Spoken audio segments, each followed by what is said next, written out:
برادران ملت اسلامی، السلام علیکم ورحمۃ اللہ وبرکاتہ۔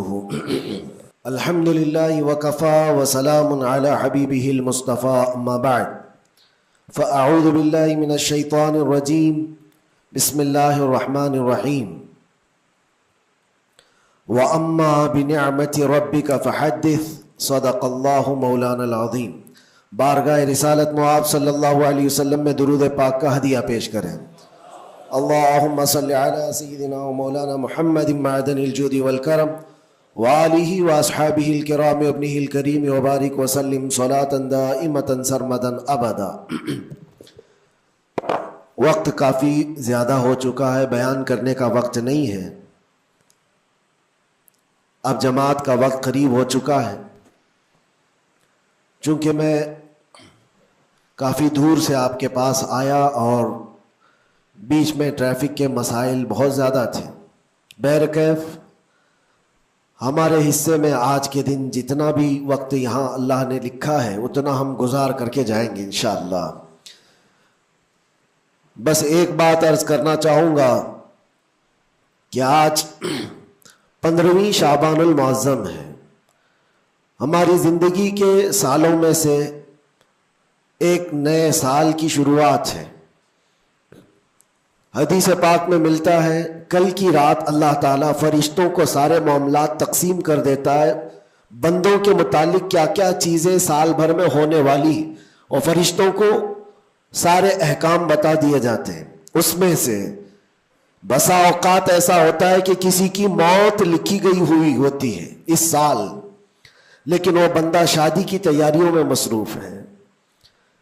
کسی کے 2 مہینے 3 مہینے کے بعد زندگی کے خاتمے کا عنوان لکھا گیا ہوگا، لیکن وہ اپنے بزنس پلان کر رہا ہوگا، وہ سفر کی تیاریاں کر رہا ہوگا۔ ہم میں سے بھی کسی کو معلوم نہیں کہ کل کی رات ہمارے لیے کیا حکم اللہ نے فرشتوں کو دیا ہے۔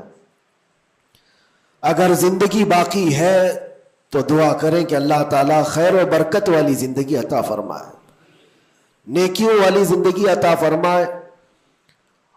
اور ایک اہم بات جو آج سب جگہ گردش کر رہی ہوتی ہے، سرکولر ہوتی ہے، وہ یہ ہے کہ ہر بندہ اپنے اپنی غلطیوں کی معافی دوسرے سے مانگ رہا ہوتا ہے۔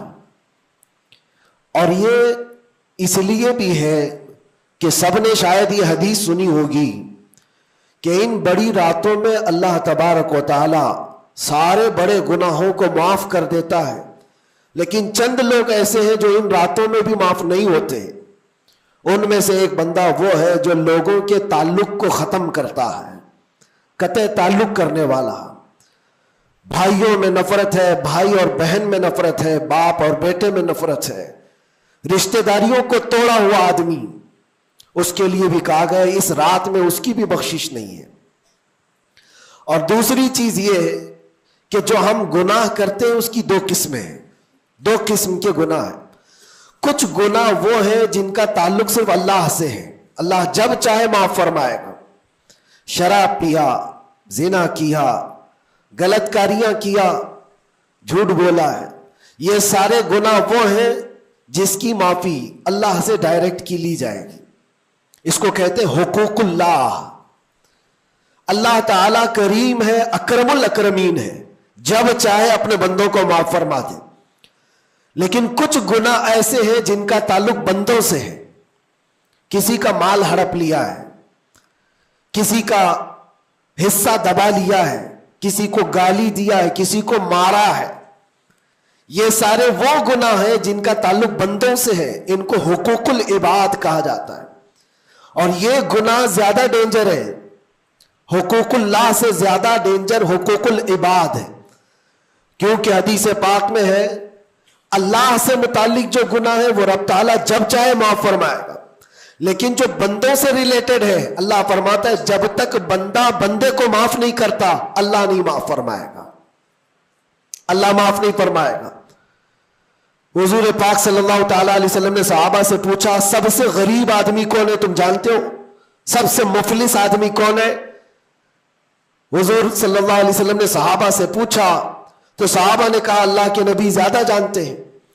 آقا کونین صلی اللہ علیہ وسلم فرماتے ہیں سب سے زیادہ غریب قیامت کے دن وہ نہیں جس کے پاس پیسہ نہیں، مال نہیں، نیکیاں نہیں، وہ نہیں، بلکہ میرے آقا فرماتے قیامت کے دن ایک بندہ ایسا ہوگا جس کی نمازیں بھی بہت تھی، صدقات و خیرات بھی بہت تھے، حج بھی کیا تھا، زکوٰۃ بھی دیا تھا، عمرے بھی تھے، نفل عبادتیں بھی تھی، اس کی بہت نیکیاں لے کر کے آیا تھا، لیکن جس وقت وہ عدالت الہی میں پیش ہوا تو کئی لوگ کھڑے ہو گئے، ادھر سے ادھر سے آئے، رب تعالیٰ سے کہنے لگے مولا یہ نیک تو بہت ہے، نمازیں اس کی بہت ہے، حج بھی کیا ہے، عمرے بھی کیا ہے، لیکن میرے پیسے بھی دبا کر رکھا تھا۔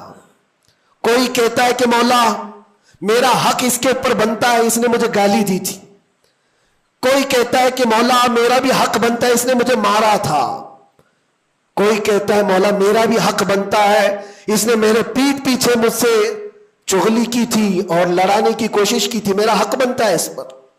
تو یہ سارے حق طلب کرنے والے بندے کھڑے ہو جائیں گے اس کے خلاف جو نیکوکار تھا۔ اللہ تعالیٰ فرماتا ہے تم لوگوں کو اس سے کیا چاہیے؟ سارے بندے کہتے ہیں مولا ہم تو گنہگار ہیں، نیکیوں کی کمی ہے، اس کے پاس نیکیاں زیادہ ہے، اس کی نیکیاں ہمیں دلا دے۔ اب عدالت الہی کا یہ فیصلہ سنو، اللہ فرشتوں کو حکم دیتا ہے اس کے پاس جتنی نیکیاں ہیں وہ ان سب میں تقسیم کرو، جتنوں کا حق اس نے دبا رکھا ہے سب میں اس کی نیکیاں بانٹی جائیں۔ جب فرشتے اس کی نیکیاں نکال کر تقسیم کر رہے تھے، نیکیاں اس کی پوری ختم ہو گئی، حقداروں کا بھی حق پورا ہوا نہیں، کچھ اور بھی باقی رہ گئے تھے۔ وہ کہنے لگے مولا ہمارا بھی حق ہے اس کے اوپر، ہمارا بھی اس نے مال رکھا ہے۔ اللہ تعالیٰ فرماتا ہے اب اس کے پاس تو نیکیاں پوری ختم ہو گئی، تم چاہتے کیا ہو؟ وہ گنہگار تھے، وہ کہتے مولا ہم یہ چاہتے ہیں کہ ہمارے گناہ اٹھا کر کے اس پر ڈال دیں، ہمارا بوجھ تو کم ہو جائے۔ حکم ہوگا رب تعالیٰ کا کہ اس کے اوپر ان کا حق بنتا ہے، لہذا ان کے گناہ اٹھا کر کے اس کے اوپر ڈالو۔ حدیث پاک میں میرے آقا فرماتے ہیں لے کے تو چلا تھا بہت ساری نیکیاں، لیکن وہاں سب بٹ گئی، الٹا دوسروں کے گناہ اپنے سر پر لے لیا اور سیدھے اس کو فرشتے جہنم میں لے کر جاتے ہیں۔ یہ قیامت کے دن کا سب سے مفلس آدمی ہے، سب سے غریب۔ اسی لیے اے لوگوں حقوق العباد میں کبھی گرفتار مت ہونا، دنیا میں کسی کا حق دبا کر مت رکھنا۔